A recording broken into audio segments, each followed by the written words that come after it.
안녕하세요. 저는 30대 초반 여자입니다. 왜 그런 말이 있잖아요. 사람 일은 한 치 앞도 모른다는 그 말이요. 제가 딱 그런 경우를 이번에 겪게 되어서 이렇게 글을 쓰게 되었습니다. 저는 고아로 자랐습니다. 제가 무언가를 인지할 수 있는 나이가 되었을 무렵부터 저는 보육원에서 다른 아이들과 함께 자랐어요.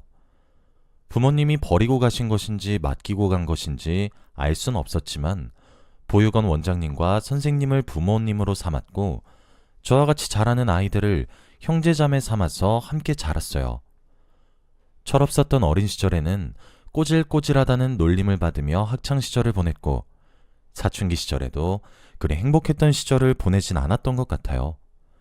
그런데 세상에게 버림을 받았다고 생각했던 그 시기에 제 옆을 내내 지켜준 사람이 하나 있습니다. 바로 지금의 제 남편이 되는 사람이죠. 저와 남편은 고등학교 1학년 때 같은 반 하구였습니다. 그리고 그 당시 남편은 정말 짓궂은 아이였죠. 반에서 가장 장난기가 심한 그런 친구 말이에요. 그날은 학교에서 준비물을 챙겨오라고 했던 날이었어요. 무엇을 사오라고 했는지 지금은 기억나지 않는데 아마 미술 시간이었던 것 같아요.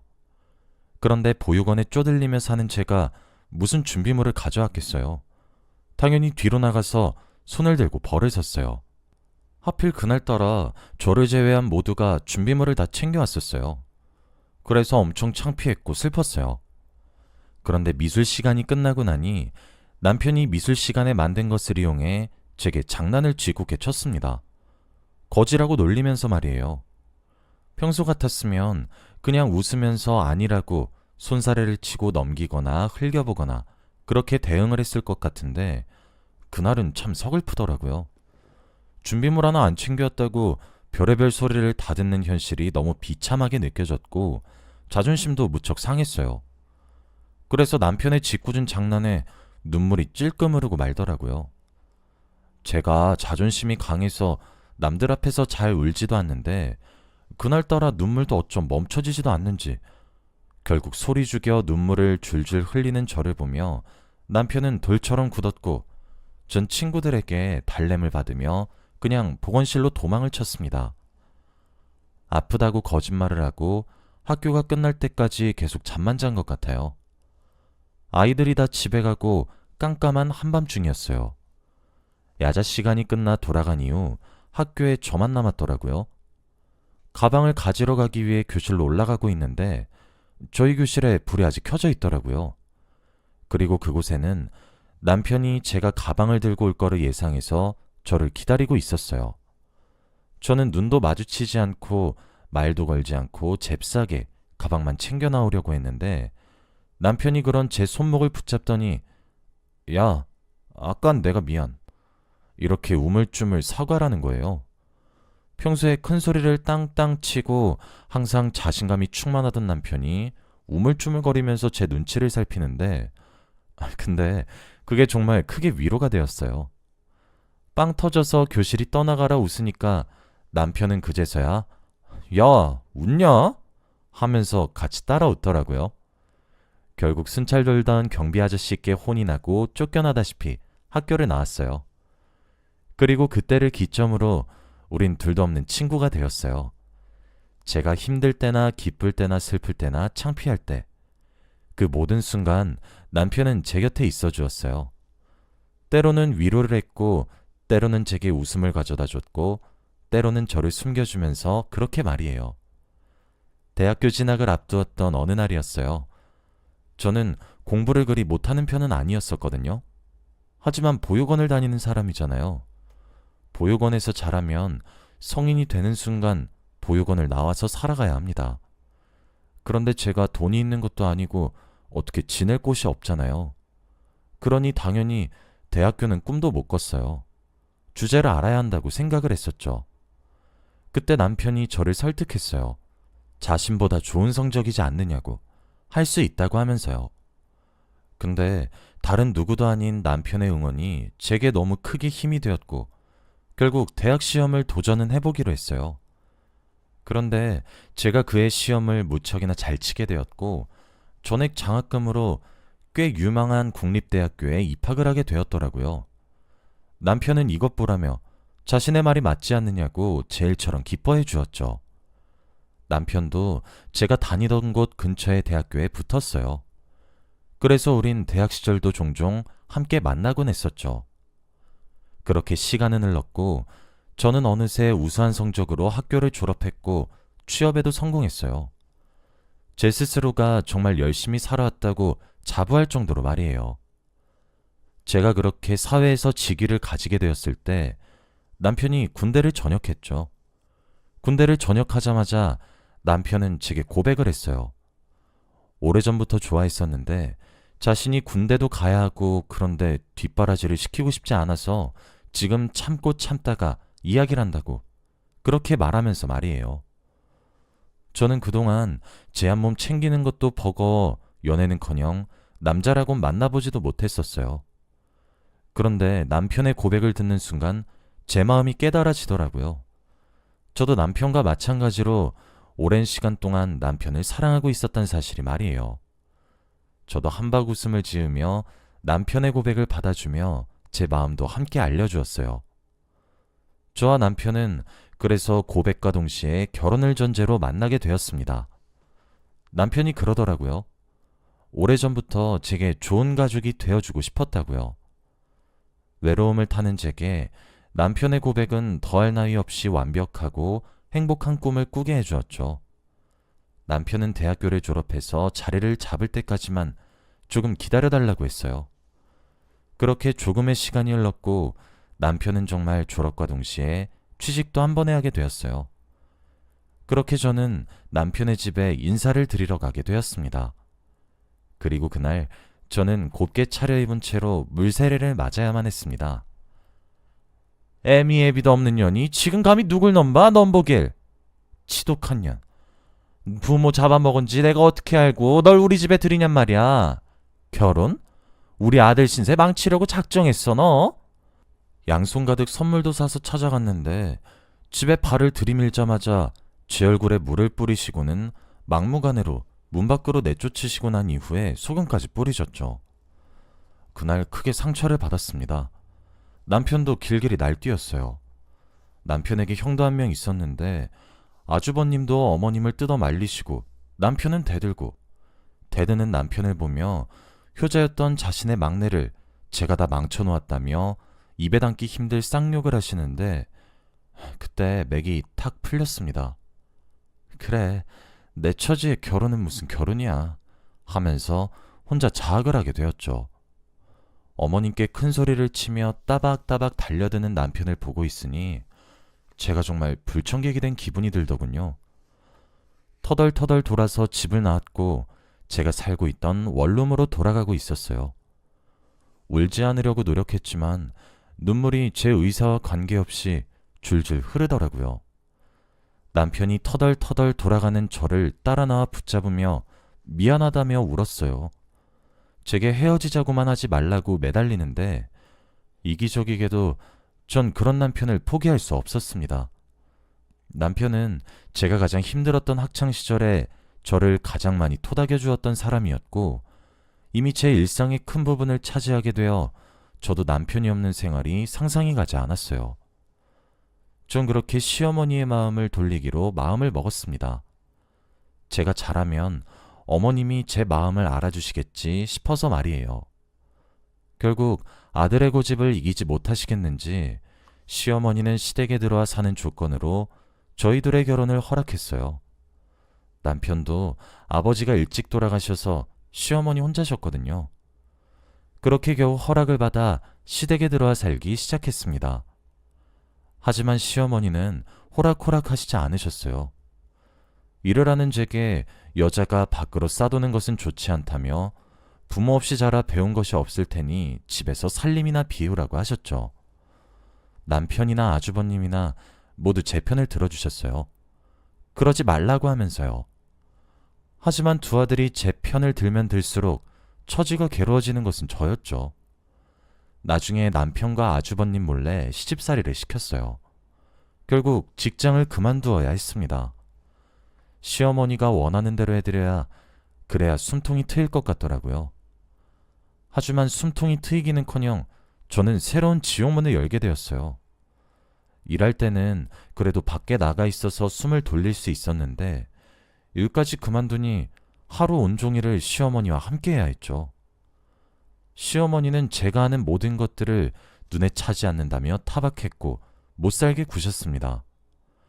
결혼을 조금 이른 나이에 했었기 때문에 결혼 생활이 당시에 5년 차에 접어들었었죠.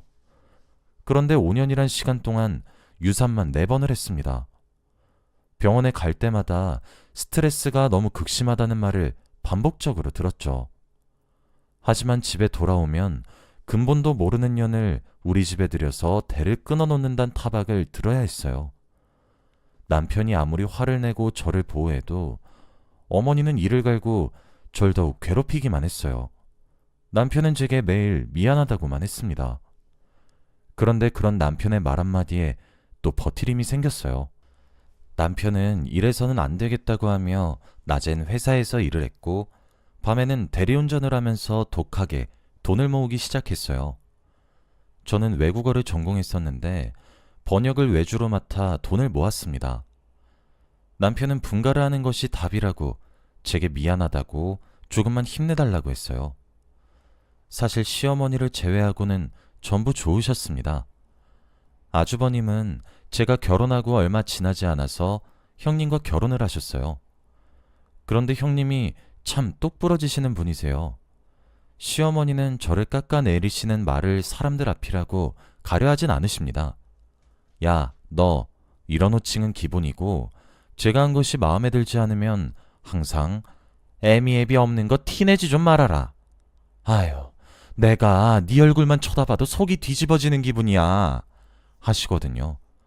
그럴 때마다 형님이랑 아주버님이 눈치를 보시며 저를 살살 많이 도와주셨어요. 유산을 해서 우울할 때에도 형님이 시어머니께 전화를 드려서 동서가 우리 집에 와서 청소를 좀 해야 할 것 같은데 1달 정도만 있어도 되냐고 저를 막 못살게 굴듯이 연기를 하면서 유산한 저를 몸조리까지 해주실 정도로 말이에요. 형님도 직업을 가지고 계셨는데 저와 달리 시어머니께서 일을 그만두라고 하지 않으셨어요. 형님은 본인의 직업에도 프라이드가 뛰어나신 분이시죠. 그래서 그런지 늘 저를 만나러 오실 때마다 제게 선물을 가져다 주시기도 하고 돈을 쥐어주시기도 합니다. 제사 음식 준비를 제게만 시켜서 미안해 하시면서 제게 돈을 주세요. 사실 저는 비싸서 엄두도 못 냈던 로션 세트를 사다 주시기도 하고 명품 가방을 선물해 주시기도 하는데 시어머니가 제게서 다시 다 빼앗아 가셨거든요. 그걸 형님께서 아시고 난 이후로는 시어머니 눈을 피해 제게 돈봉투를 쥐어주세요. 부담스러워 거절하면 이체를 시켜주시면서 자기 목까지 제가 해주는 건데 이것도 못하면 내가 동서 얼굴을 어떻게 봐야 하냐고 제 마음을 달래시면서 제 자존심도 지켜주시죠. 시집살이가 힘들지 않냐고 힘껏 도와주려고 애쓰시는 형님과 아주버님, 그리고 저를 위해 밤낮 가리지 않고 일을 하는 남편을 보며 그저 버티고 또 버텼습니다. 그러던 어느 날이었습니다. 남편과 함께 차를 타고 어딘가로 가고 있었어요. 남편은 제게 목적지를 말해주지 않았죠. 저는 영문도 모르고 남편의 차에 올라타 남편이 이끄는 대로 가고 있었습니다. 그런데 순식간에 굉음과 함께 교통사고가 났고 저는 그대로 의식을 잃었습니다. 그리고 정신을 차렸을 땐 엄청난 고통이 저를 짓눌러서 정신을 제대로 차리다 혼절하다를 몇 번 반복했죠. 그러다 눈을 서서히 뜨게 되었어요. 제 눈앞엔 하얀 천장이 보이고 있었고 병원으로 보였습니다. 제 곁에는 어떤 부부가 계셨고 저를 조심스레 쳐다보고 계셨죠. 제가 움찔거리고 눈을 깜빡이자 여자분께서는 주저앉으시며 우셨고 남자분께서는 제 손을 부여잡으시며 장하다, 장하다 내 딸, 이래야 내 딸이지 하고 계시더라고요. 무슨 소리인지 알 수가 없던 와중 의사 선생님이 절 찾아오셨습니다. 의사 선생님과 테스트를 진행하고 난 뒤 저는 또 잠에 빠졌습니다. 다시 눈을 뜨니 저와 함께 사고가 났던 남편이 휠체어에 앉아 절 쳐다보고 있더라고요. 눈에 눈물이 고였고 흐느끼고 있었습니다. 남편도 살아줘서 고맙다며 제게 사건의 전말을 이야기해 주더라고요. 맞은편에서 소형 트럭을 운전하던 운전자가 졸음운전으로 인해 중앙선을 넘어 저희 차에 들이받게 되었고, 제가 그 순간 남편에게 직행하는 트럭을 보고 본능적으로 남편이 잡고 있던 핸들을 꺾었다고 합니다. 이미 충돌을 피할 수 없었던 순간이어서 제가 남편에게 피해를 최소화하기 위해 핸들을 틀었던 것 같아요. 그렇게 오른쪽으로 한껏 돌려 트럭은 저희 뒷좌석에 충돌해서 남편은 피를 흘리는 정도에 그쳤지만, 제가 타고 있던 조수석이 벽에 크게 충돌하게 되면서 저는 중상에 빠졌다고 합니다. 지나가던 사람들의 신고로 저와 남편은 병원 응급실로 오게 된 것이었어요. 남편은 과다출혈로 매우 위험한 상태였고, 저 또한 죽음의 그림자가 드리워지고 있었던 상태였습니다.